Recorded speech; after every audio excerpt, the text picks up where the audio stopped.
Touchdown, Penn State. The Nittany Lions in overtime win it.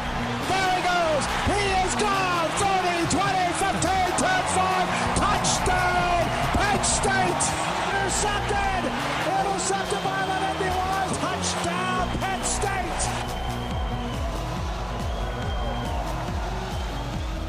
There it is, West Shore home field at Beaver Stadium today. Kickoff at 3:30 as the Nittany Lions are back at home and looking for their first Big Ten win. Northwestern is in town, both teams 3-2 on the year, and the fans through thick and thin awaiting the arrival of their Nittany Lions at the South Tunnel today ahead of Penn State and Northwestern on homecoming and the annual Stripe Out game. As we welcome you in to the Penn State Football Modelo pregame show, Brian Tripp, Christian Hackenberg.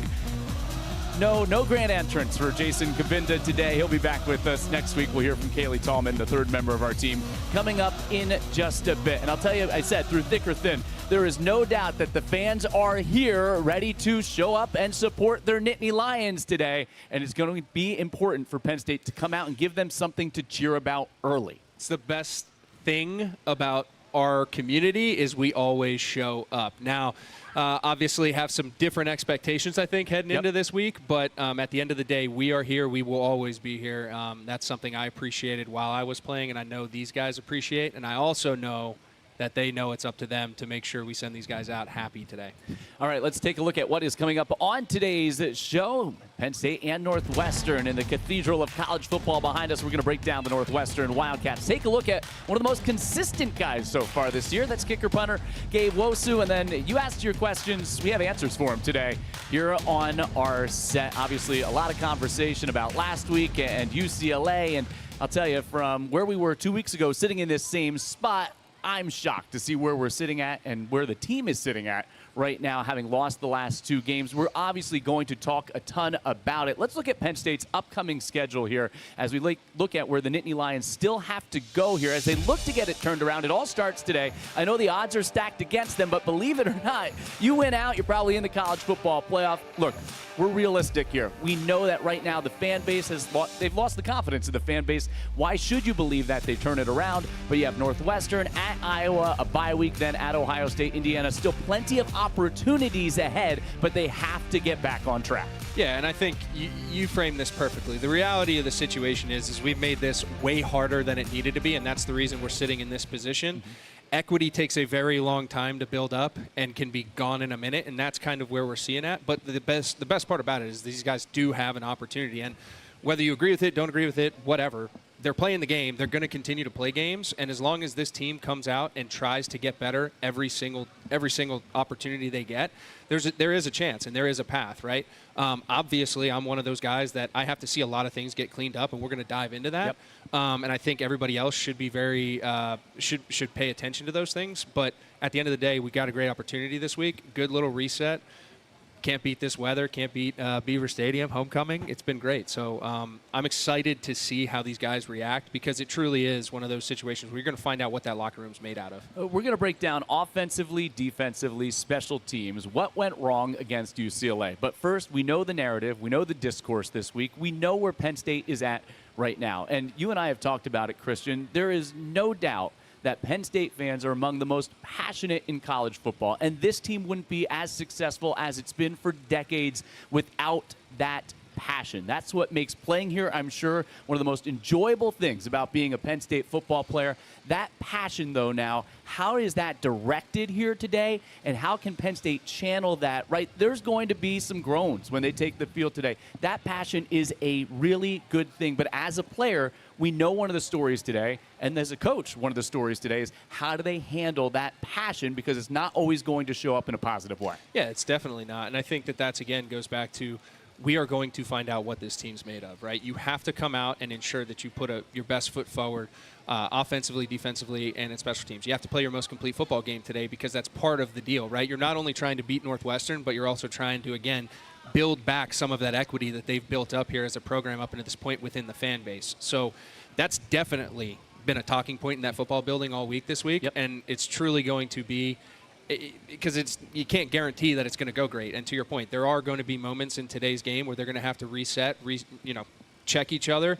whether it's for a minute, 2 minutes, 3 minutes, 5 minutes, and be able to rely on one another. So gonna ultimately see how this week of prep went, today, and that's what I'm most excited to see is these guys coming together, putting together a great game plan, and ultimately executing at a high level. When we sat out here 2 weeks ago before the Oregon game, we didn't think we'd sit here today and talk about a 3-2 unranked football team. We're frustrated. We're disappointed. You're frustrated. You're disappointed. But no one is more frustrated and disappointed than the people inside that locker room and at the Lash football building that have poured their hearts and souls into this season. So we all get it. Everyone knows where the team is at, but they don't have a choice. They have to go out and play today. So how do you go out and play based on where you're at right now? Yeah, no one cares more than those guys. Period. And you could argue with me all day long. No one cares about it more than those guys. They've been out here all year. This is what they prep for.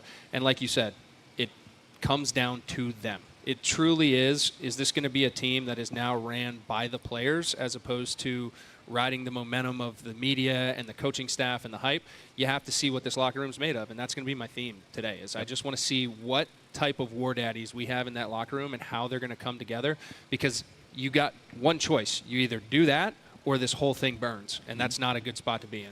No, so let's talk about last week's game against UCLA and really dating back to the Oregon game, because there's a lot of similarities between the two games. The team falls behind, and then they're trying to play catch-up the entirety of the football game. But specifically last week against UCLA, James Franklin, the team, the coaching staff, they've talked about inconsistencies. So let's start on the offensive side. Where have those inconsistencies showed up most for Penn State? Yeah, for me, I think it starts with the run game. I've talked about the way that this team was built, at least on the surface level, coming into the season, preseason hype. And the inconsistencies in the run game has been a big head scratcher for me. You're 7 deep on the offensive line of guys that I think a lot of programs would kill to have on their front. And I just don't think that we've identified who we are. Are we going to be a vertical team, between the tackles, get downhill? Are we going to be a team that's trying to attack the edges? I've seen way too much of all of it, and I think you really got to simplify things in that standpoint. And then from there, what that does is that's your building block. You now build your passing game off that. What's your play action passing game look like? What's your possession passing game look like in situational football on third down and red zone? But it starts with the running game, and we haven't really been able to get that going. And that's been the most frustrating part, and I think that's the inconsistency, right? If you can run the football, you can most of the time stay on schedule, and then that leads to longer drives and time of possession, which we're going to get into. That's been a big pain point for these guys up into this point. Defense has been on the field way too long. Yep. So for me, it starts there. And then all of those other things happen, right? Your explosives now don't have to be forced. You're not sitting there going, oh, we need explosives. No, they're created by your intent in the run game. And Drew's just going out and executing, and the receivers going out and executing. So it's just a lot of it feels forced. I just want to see more flow, and I want to see it more simplified, and it starts with the guys up front. I want to amplify your point on the run game. And to this point, Katron Allen averaging 7 yards per carry this season. It is going to be a point of emphasis to get him more touches here today. There is no doubt about that. Nicholas Singleton, the inconsistency, his longest run this season is 16 yards for a guy who's incredibly explosive. And last week, your leading rusher, and a credit to the guy, because I think last 2 weeks when the team's been down, it hasn't always been perfect for Drew Aller. We know that. But he's been a guy with his legs that has helped bring them back. Drew Aller was the team's leading rusher last week against UCLA. It is not a long-term formula for success. They need to find the balance in the running game, and Katron Allen is a guy that can go out and have a big statement today against a Northwestern defense that is good, but I'll tell you, they've been a little susceptible to the run throughout the course of the year. Yeah, and I'll tell you this. Katron is without a doubt your downhill guy, and I think that that's not a knock on Nick. It's just a matter of coming into seasons, you have to figure out what your players do best and put them in situations to be able to be successful. And I think Nick is a great explosive guy. He might be our edge guy, but I feel like we've been trying to force him between the tackles too much as opposed to just allowing that to be Katron's baby. It's what he does. It's what he does well. Let's let him do that. So I think that there's, and I don't know all the elements that go into it. Everyone has their opinions. I don't want to get into that here. Yeah. I think it's a waste of breath. But at the end of the day, you as a coach, in order to do best by your fan base and everybody in that locker room, you need to put your best players in positions to be successful based upon their skill set. And at the end of the day, Katron's the guy that I think is going to be able to match that downhill attack and between the tackles attack. So I'm looking forward to seeing him get more opportunities. And we both have been on the sideline during games. When he runs physical, that does something for the rest of the group. And you're talking about touches. Let me just add this one more. Devontae Ross, and we saw what he did against Oregon. He's an explosive guy. Devontae Ross had 1 target last week, no catches, no carries in the football game. That's another guy that I expect to be a part of this Penn State offense today. We haven't looked at the numbers for Penn State's offense to this point here in the 2025 season. I really want to dive into the first half numbers, but first, here are their overall numbers for that Penn State offense. And it's just been up and down throughout the year. They're still scoring points, averaging almost 40 points per game, but you see the passing numbers, about 213 per game, rushing right middle of the pack. And then first downs, they're not sustaining drives. They're not converting on third downs. They're not putting themselves in an advantageous position because they're behind the sticks and getting in third and long. So really, the offense has struggled, but the last 2 games, it's been the first half. And there's some really glaring numbers when you look at the first half.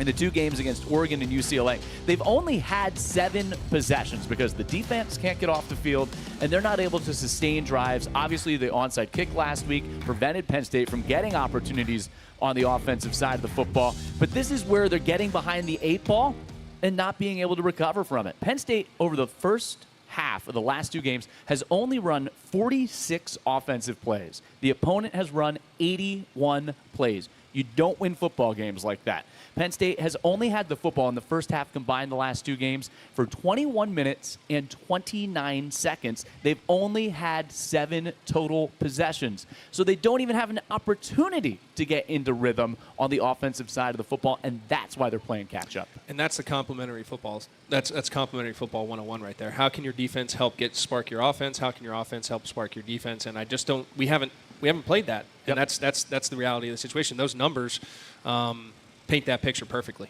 And then that puts the defense, as we look at the defensive numbers, in a difficult spot because they're on the field for so darn long, and that ended up coming back to bite them, certainly in the Oregon game late. And you wonder if that fatigue with the travel, right, it did carry over to last week against UCLA, and you lose a guy like Tony Rojas in the middle of that defense, and you don't just replace a guy who runs a 4-4 at linebacker, but you talk about complementary football, the offense not sustaining drives early, and the time of possession, that then puts your defense in a tough spot. Puts your defense in a tough spot. They're tired. You saw it. It was glaring in the Oregon game on the back half there. Those guys were tired. I was watching Zane Durant specifically, who's a guy who I have a ton of respect for. You saw him get wore down. Third, fourth quarter there, hands on his hips, bad body posture. It's tough. So, we got to get that cleaned up. If we want to do what we have to do, we got to get that cleaned up. In the modern era of football, you don't talk about time of possession all the time. It's explosive plays, being able to score points, but this is impactful for this football team right now. Well, it's the foundation, right? Like you said, in the modern era, everybody's concerned with lighting up the scoreboard and putting tails in the seats. But at the end of the day, if you can possess the football and limit the other team's opportunities, and you can score points, touchdowns, cash in on your opportunities, it's going to be really tough. You flip the coin, you flip the script, you put teams in positions that we have put ourselves in, and you see what that's done to a really, really talented roster. So. This is strategic. It's semantics. It's not necessarily Jimmy's and Joe's, in my opinion, as to why we're sitting where we're at. Now, there's an execution element that they need to definitely pick up on, but it's how the whole thing works, and that's what makes football, in my opinion, the greatest sport known to mankind. It takes a lot. It's a team, truly the greatest team game ever created. Penn State didn't all of a sudden become a top 10 team that's an unranked team. They're still a top 10 caliber football team. They've got a coach that's led them to a college football playoff semifinal. They didn't all of a sudden become a bad football team. Right now they have to get some things cleaned up, and talking about that time of possessions, because last week against Nico Imaliava from UCLA, they couldn't get off the field on third downs. We're going to dive into how the defense contained or did not contain Nico. A lot of conversation has been about Tony Rojas and spying the quarterback, but it's really that rush. And as Christian has the highlights queued up, I'm just going to tee this up perfectly, and please beg your pardon here as I look down at my notes. I just want to make sure I get this right. Nico had a 22-yard run on a 3rd and 11 last week, a 3rd and 11. Remember that theme. A 20-yard run on a 3rd and 15. They were backed up, and that's when and these are his 5 longest runs of the game. He had a 52-yard run on a 3rd and 7 last week, and a 26-yard run on a 2nd and 11. And then he had a 7-yard touchdown run that came on a 3rd and goal from the 7. So it's not that they didn't have them in a bad spot, but they lacked contain on the quarterback, and then he beat them with his legs when the defense had them backed up against the chains. Yeah, and the theme is if you have a great quarterback, and let's cue this up. If you have a great quarterback in college football, you can do a lot here. And this is a perfect example. And what I want to really zero in on is our rush integrity, right? You talked about losing Tony Rojas. Huge hit, right? It's hard to plug that guy. And one of the big themes after the game from the banter that I saw was, well, why weren't we spying him? Why weren't we spying him? Why weren't we spying him?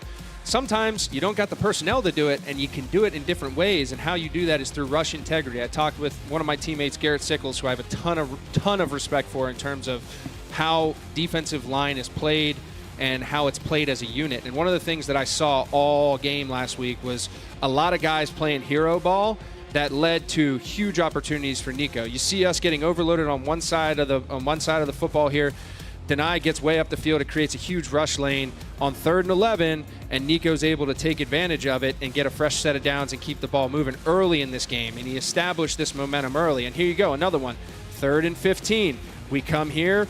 We get overloaded on one side. Now, I will be completely transparent. This is absolutely a hold by 44. Don't know how those two guys missed that. Unbelievable. But the same theme is, right? We put ourselves in bad situations from a rush integrity standpoint. We're moving the pocket. We're creating huge lanes that Nico's able to take advantage of as opposed to collapsing the pocket in unison, right? We come here, get our linebackers involved, right? Amari comes up, pops up, but denies up. We get clocked. We get overloaded to one side, 4 guys. They somehow managed to put, I think, 1, 2, 3, 4, 5 of our guys on their 4 guys and the running back.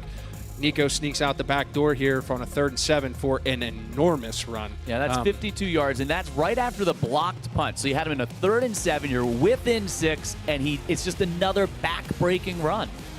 Correct. And, another example, Amari comes on a blitz again. We're in cover 1 on the back end. All the DBs are tied up looking around. We really get clogged up. He truly has a two-way go here, right? Our defensive ends are way up the field. Can't retrace, can't retrack. Nico steps up again. And when you have a guy who is as talented as he is and you give him those vertical lanes, I was a guy who never tried to run out of the back of the pocket because I couldn't outrun guys sideline to sideline. Nico can run guys sideline to sideline, but when you give him the lanes vertically, it's even harder to tackle him. And then here's a great example of just hero ball, right? You have our defensive end here up at the top, number 18, comes in with an inside move. He tries to spin back out, creates an enormous gap again, overloaded on the weak side.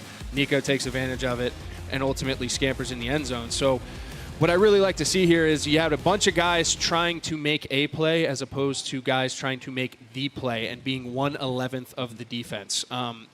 You can point fingers, but at the end of the day, it comes down to how can we play sound-based defense and let the guy make the play who's supposed to make the play. The saying became famous with Bill Belichick and the New England Patriots. Do your job. Sometimes you can want it so bad, and it's a fine line to walk. You can want it so bad that you do a little too much on a play, and I think that's what's started to happen last week for this defense. And that's a great point, Tripp. Like none of this is necessarily a lack of effort, right? There's effort that's being put out there. It's just controlled effort, right? And that's your point is you don't understand how, and most people watching it don't understand how one guy trying to, rip an inside move with no outside contain can ultimately lead to something like this.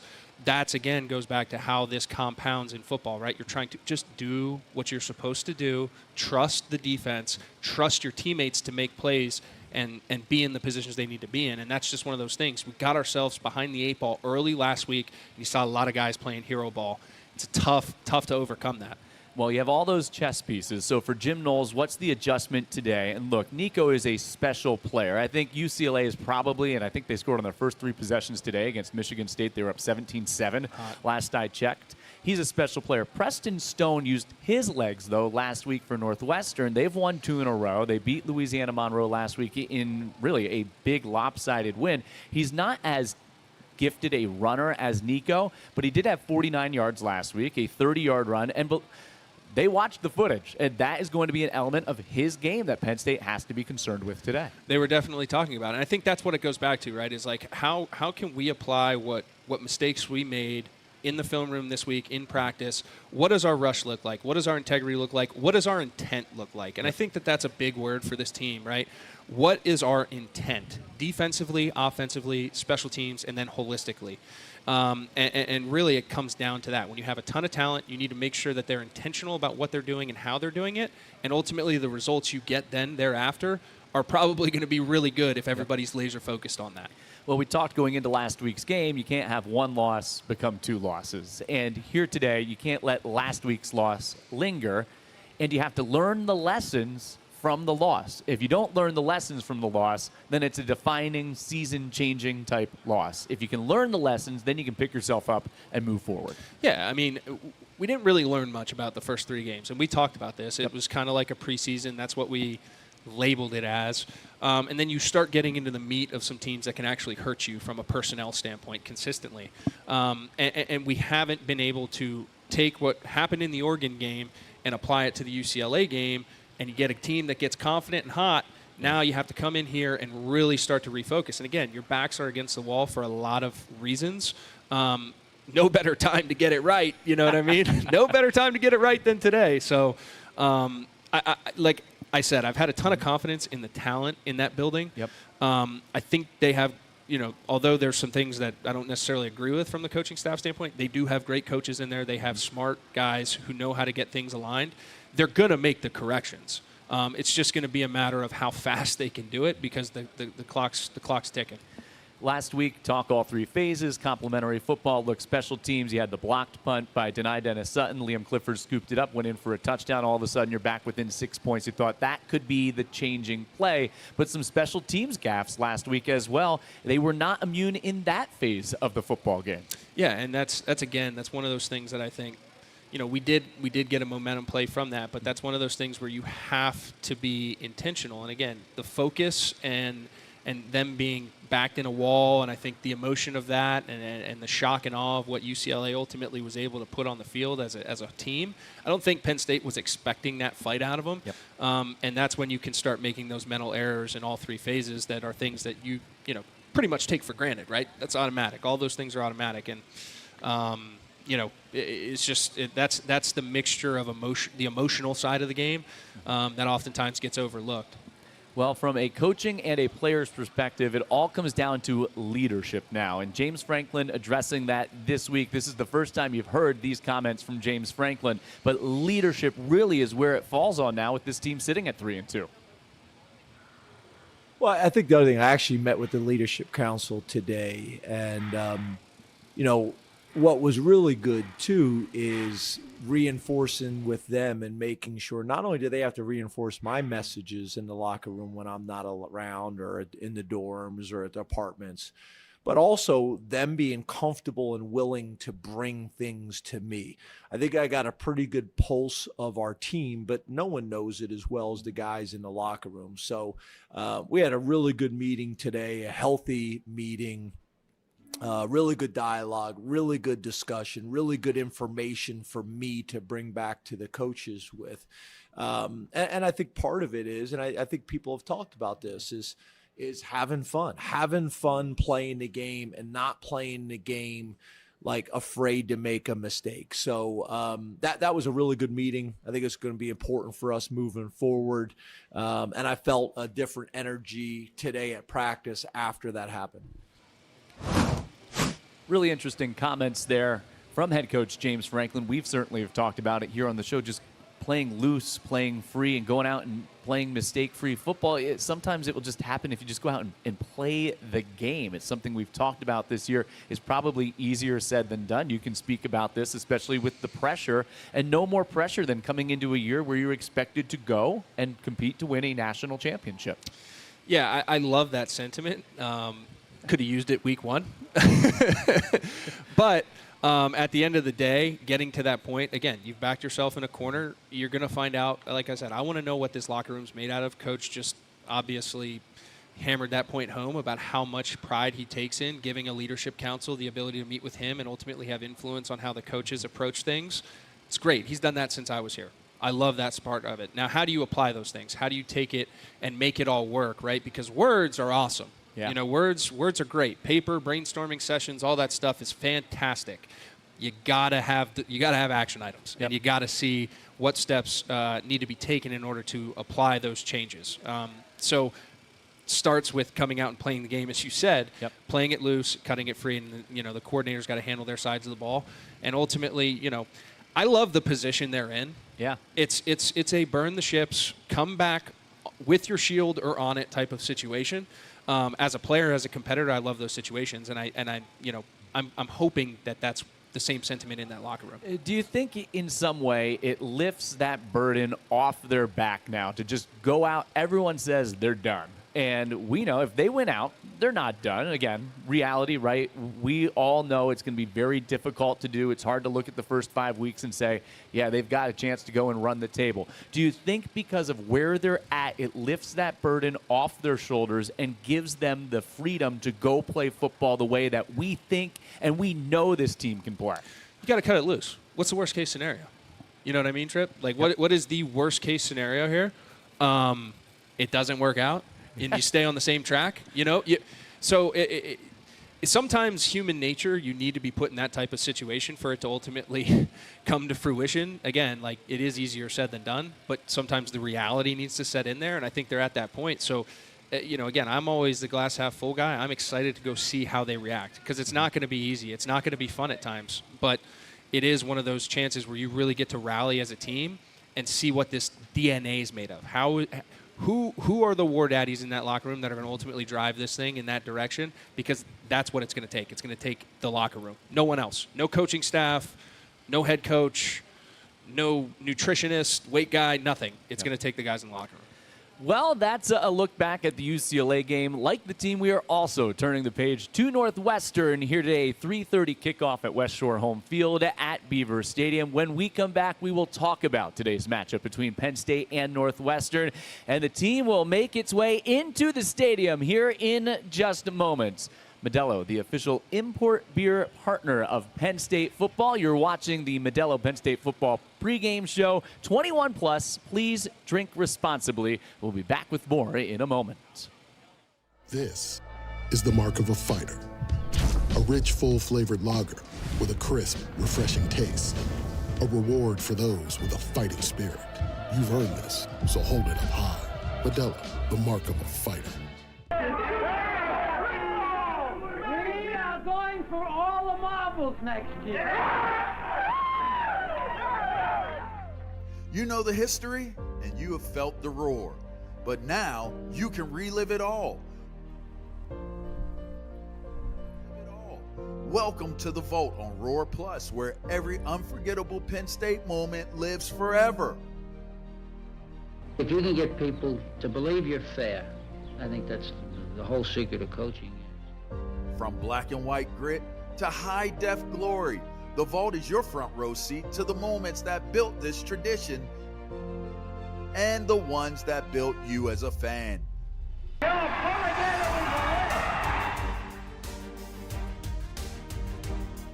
It's not just history, it's Penn State history. And it's all right here at Roar Plus. The roar never stops.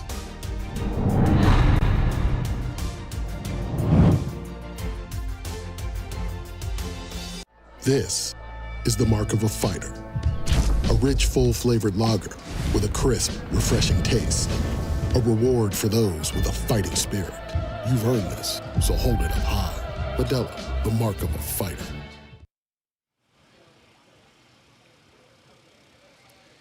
And we welcome you back outside of West Shore Home Field at Beaver Stadium here on the Modelo Penn State football pregame show. Brian Tripp, former Nittany Lion quarterback Christian Hackenberg. We mean business today. We didn't even crack open one of the Modelos yet. Business trip. It's a business. I don't trip. have my keys either. I don't have my bottle opener. Well, the best view right now is inside the stadium. Kaylee Tallman's in there where the excitement is percolating for today's game between Penn State and Northwestern. And Kaylee, we talked about the inconsistencies so far on the show, but one consistent factor so far this year has been the kicking and punting of a great story. That's Gabe Wosu. Gabriel Rosu, he's hard to miss out there. He's 6'6", almost 300 pounds. Not the typical build of a kicker or punter, but it's not one size fits all for all kickers. You don't have to be slimmer to be good as a punter, and Gabriel Rosu has proven that with a 67-yard bomb earlier this season. And like you said, he's been one of the most consistent parts of this Penn State team. Now, he started as a soccer player, but found more opportunity out here on the football field, and that's how he ended up here at Penn State. To see more on his story, here's a feature on Roar Plus. I'm Gabriel Wosu, and I'm a kicker punter here at Penn State. Gabriel Wosu, number 99 for Penn State, who might be the largest punter we've seen in person. 6'6", 275 pounds. Well, he could play the bully in a movie, but right now he's going to bully the football into the end zone for a touchback.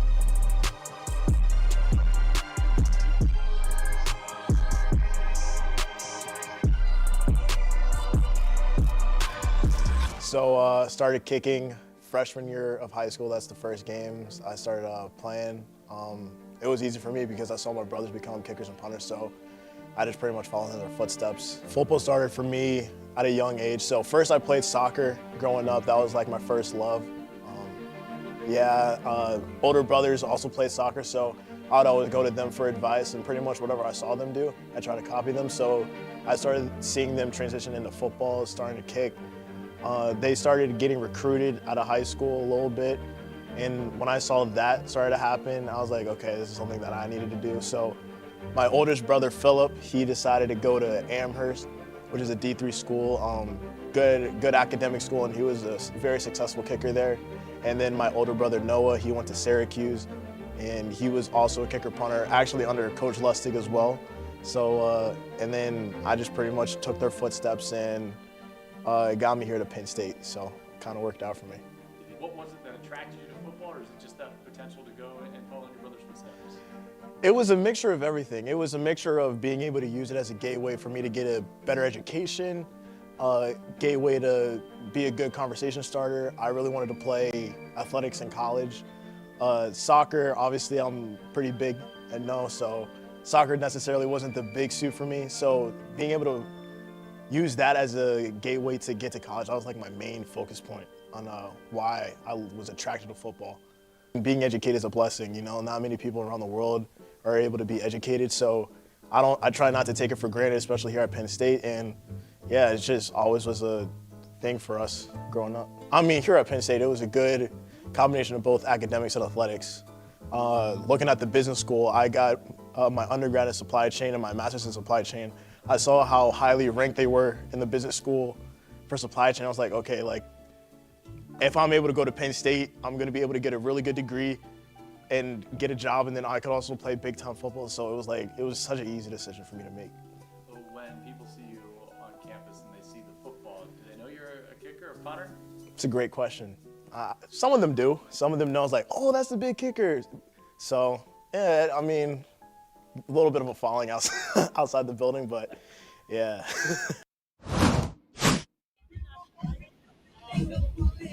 Now, after watching that, it's really hard not to root for the guy, right? Big academic scholar, loves Penn State. And guess what? He also plays the cello. I mean, Brian, I think you said it earlier, true Renaissance man, right? Scholar, athlete, academic weapon, as you might say, here at Penn State. And head coach James Franklin also has a lot of praise for Gabriel Wosu as well, calling him the closest thing Penn State has seen to Jordan Stout in the past couple years. So he's been so consistent for this team. Finally, just to wrap up who he is as a guy, back in high school, he set up a fundraiser to donate to children's hospitals over in Nigeria, a community that he cares a lot about and continues to fundraise for. So overall, just a great guy here at Penn State. Maybe he's the leader that this team is looking for. Brian, you sat down and talked to him. What'd you think?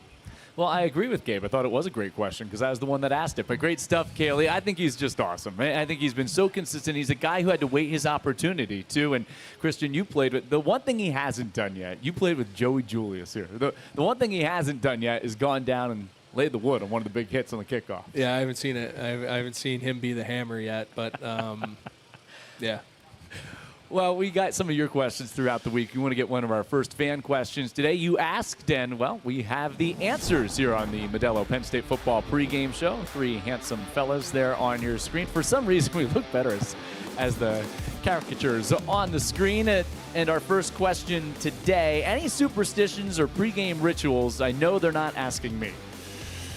Oh, man, there was a handful of them. I mentioned, I think, before the Oregon game about mine, just making sure I shook everybody's hand. But the offensive line always has the best pregame rituals. And I'm trying to figure out how to say this in a manner in which is family-friendly. But we had a guy named Brian Gaia.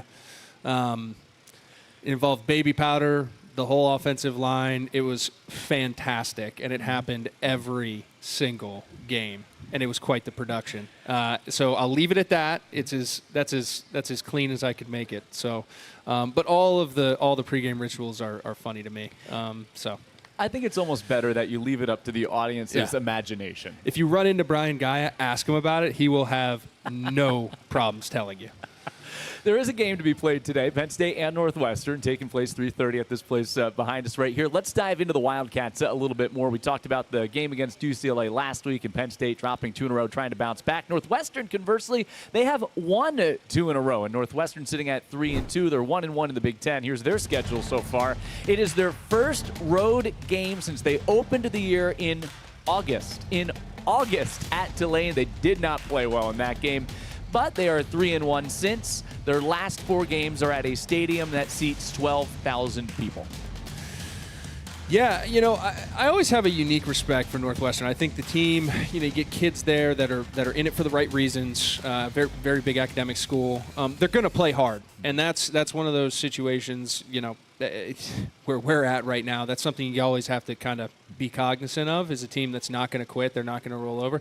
They may not have the Nico. They may not have the crazy talent in certain positions that are ultimately going to win or lose the football game, but they're going to play well. They're going to be sound, and they're going to play confident and not roll over. So that's always something you got to be cognizant of. And it's a Northwestern team that traditionally under Pat Fitzgerald and now David Braun, they have been good on the defensive side, and they've got some guys on defense. One of the key matchups today, that Penn State offensive line against that defensive line, Aiden Hubbard, 91, for Antosaka, and then the linebacker, Mac Uline, is having a terrific season. He's an NFL-type player. It's a defense that's holding opponents to less than 20 points per game.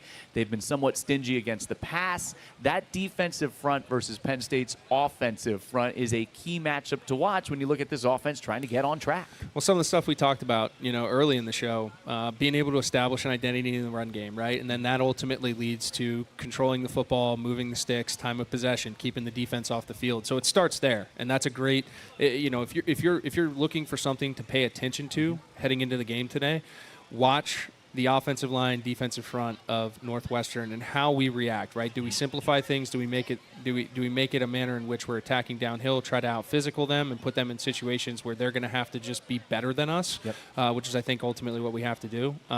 That's something to definitely keep an eye on. And then it's how Drew Aller plays against that defense, setting the tone. We talk about the run game. The run game has been a lot of Drew Aller the last 2 weeks. And one point that's really important to make, and I know we talked about it a little bit already, Penn State, they may have fallen behind, but this team has not quit. And Drew Aller's leadership, he has not been perfect. He's been far from perfect, but he has not quit. And this team has not quit. They've rallied back in both of the games so far that they've fallen behind. And that's the thing today. It's how does Aller handle that defense from Northwestern as well? Yeah, and I think it starts from the beginning, too. Yep. Like, can you get him in a rhythm early? I think that's been something that he's had a really tough time, especially from the passing game standpoint. Get him in a rhythm early. Yeah, what do you want to see James Franklin, Andy Kotelnicki do to get him in that rhythm, get Ross, get Pena touches, because we know those guys can make plays. Yeah, I mean, that's my thing is when you see us get momentum, it's hey, let Drew drop back. If he gets a flat route, get a flat route. 6 yards, you're moving the sticks, you're getting things going. Possession, passing game, instead of trying to get cute and motion and shift and all this stuff that's going on, like give this kid a stagnant picture. Let him throw a couple of easy, just, get him under your belt, momentum throws. I think that's how you get him in the game. But I also think it starts with the running game. If you have a good running game, now you can have him work off play action and then ultimately begin to take those shots down the field because you're drawing in those second and third level defenders that have responsibilities in the run game. And the reason Northwestern's a more confident football team right now is because they've been more competent in the run game. When they lost Cam Porter, who was by far and away their best player at running back, it was like, this is going to be a long year for Northwestern. But the last couple of weeks, they have found their running game with their two backs. Hyman's really involved in the passing game as well, but Kumalafe, the running back, this is a good Northwestern run game. So as you turn the table to the Northwestern offense, you have that run game to complement the work that Preston Stone has been around the block as a quarterback and has won some games before. That's what makes this Northwestern offense go. Well, that's the other thing. I mean, when you look back to last week, our defense did struggle against UCLA's run game as well, and it was something that Oregon was able to do specifically downhill. The type of identity I want our offense to be, that's what our defense has struggled with. So, we got to be cognizant of that. I think we've had opportunities where we slowed them down, even though we have given up explosives, and then we weren't able to capitalize on those third downs like we highlighted. So I think that's the game, right? Can you corral that run game enough, get them off the field on third down, get some momentum on that side of the ball, and really put Northwestern in a position where they're going to have to start throwing the football? And that plays into what I still think is one of our strengths of our defense, which is the secondary. I think they've played really well against Oregon. UCLA really didn't kill us, vertically. Yep. It was a lot of picking and popping in zones. Obviously, there were a couple plays, but that happens. So that's what ultimately you have to do to this Northwestern team. And they have not been able to take the football away on the defensive side. The takeaways just aren't there right now. And when Northwestern has struggled, when Preston Stone has struggled this year, it's because they turned the football over. He had 4 turnovers, 4 interceptions in the first game against Tulane. He had 2 interceptions in their loss against Oregon. The last 2 weeks, he has 5 touchdowns, no picks. And Preston Stone, as we take a look at some of his highlights here, Preston Stone is a quarterback that has experience. It's not just the passing game. We talked about his ability to run the football a little bit last week. This Preston Stone, as you take a look at it, Christian, he can make some plays. Yeah, he can make some plays, right? He's a guy who, again, if you give him time, he's a competent Division I quarterback. And in today's day and age, that's you got to have one of those. And being able to take care of the football, understand what your job is within the scheme, I think he's a guy who's really settled into that up until this point, moving forward past the first couple weeks of the season. Here he hits that throw down the sideline. Yeah, and again, you mentioned it, not a burner, not a Nico, but, he can move around, extend plays, make some plays right here, throwing it back across the field. Don't know if that flies against us. Might fly against UL Monroe, but I don't know if that flies against us, but, hey, it happened. So,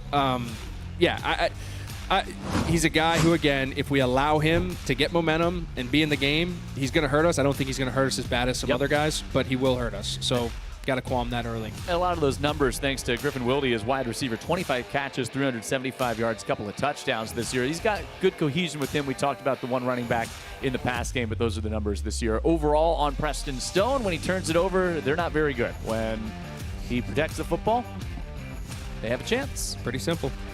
It's kind of the name of the game as a quarterback, isn't it? Don't turn the ball over. Don't be a liability. You got to be an asset. And the most dangerous thing is belief, right? Northwestern, they're coming in here. They've seen what's happened the last couple of weeks. They've won some games. Penn State's dropped a couple of games. You do not want to give a team belief early. That's the dangerous thing today. Yeah, belief early, and to your point, there's going to be belief before they even step out of on the field, right? Yep. From their side, just because of what they've seen, and they saw what this UCLA team did with, all of the distractions that went on in their building leading up to that game. So, again, this is a team that is not going to have an inkling of a doubt because they've seen it in reality come to fruition. So, tough position to be in as if you're in the Penn State locker room, a challenge to be accepted. Yep.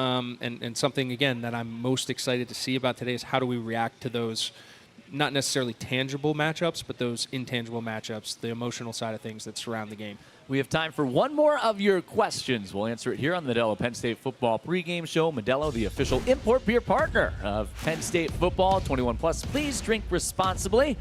Those handsome devils there. And let's get to our next fan question. Yeah, I know. I'm super casual. I'm a casual guy. Of the younger guys on defense who has stepped up and surprised besides Chaz Coleman. Christian, I'm going to give you 3 names. get your reaction to this. I think Xavier Gilliam at defensive tackles played well this year as a younger guy at a position you weren't really sure what Penn State had coming into the year. Darius Dixon, as he continues to get more reps at corner, he's really excelled. And I know this isn't a younger guy, but he's a new face. This Penn State defense without Tony Rojas right now would be lost. Amari Campbell might be the best player on that defense. Yeah, I agree with all three of those, and I will focus in on Amari Campbell, although not a young guy, but a young guy as it pertains to this program coming in the offseason. His ability to step in and be an immediate impact player has been phenomenal, and he's really started to hit his stride, and he's playing with more confidence. Going to need him, too, like you said, especially with Tony going out. You're going to need him to continue to be that, continue to grow into that role. All right, let's check back inside West Shore home field at Beaver Stadium with Kaylee Tallman. You know, I saw there were some showers in the forecast maybe later on second half today. I don't see how that's possible. It is gorgeous. Kaylee? Yeah, Brian, we're dealing with very clear skies right now. The sun is actually causing some problems for the camera, so don't worry about any showers, at least not anytime soon. Now, in terms of updates potentially coming into this game, the field has gotten a little bit of an update with a throwback script in the end zone for homecoming.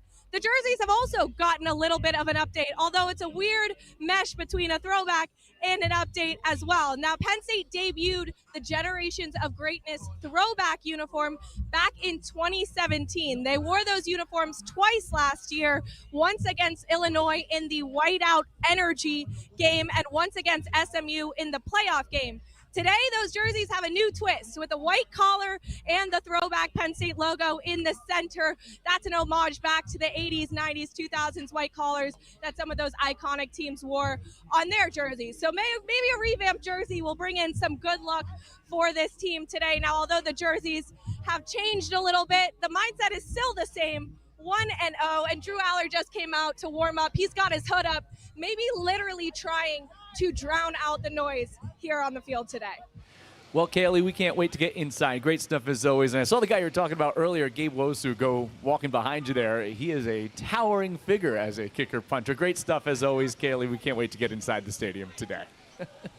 All right, Christian, let's put a bow on this thing. Do they get back on track? What do you want to see from this football team? Yeah, I think they do, but I think it needs to be a strong performance for a lot of reasons. We talked about the outside noise. We talked about how quickly equity can diminish, and you have to start slowly chopping wood and carrying water to get that back, to get this fan base excited about the possibility and the reality of making a run here, even though it is completely on the table and they have everything on in front of them. So for me, I think it's just truly a strong performance, a performance that is unwavering. You know, there's going to be mistakes. Things aren't going to go perfect, but how do they react to it? How quickly do they dig themselves out of holes?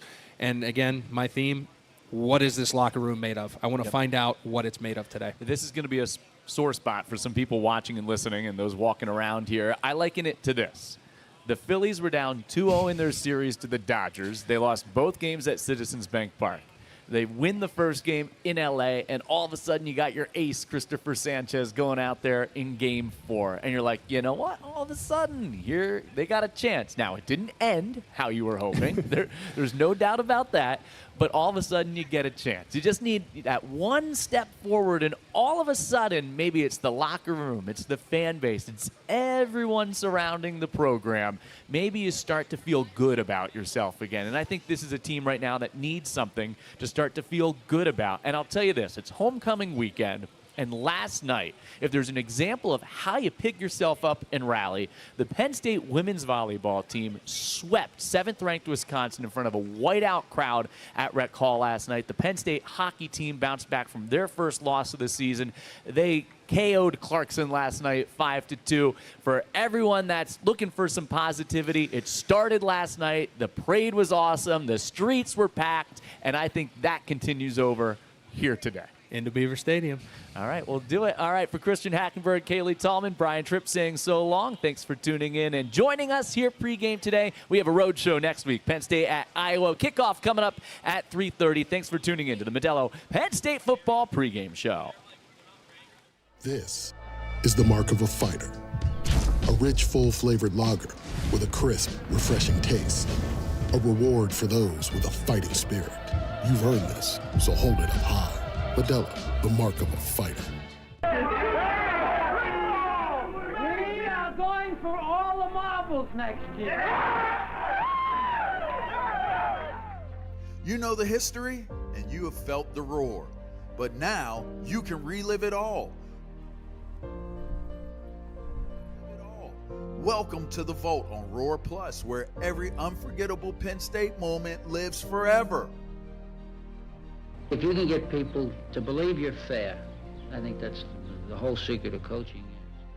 From black and white grit to high-def glory, the Vault is your front row seat to the moments that built this tradition and the ones that built you as a fan.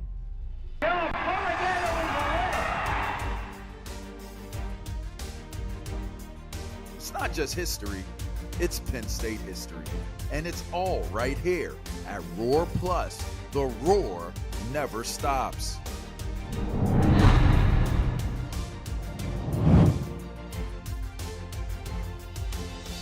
This is the mark of a fighter. A rich, full-flavored lager with a crisp, refreshing taste. A reward for those with a fighting spirit. You've earned this, so hold it up high. Modelo, the mark of a fighter.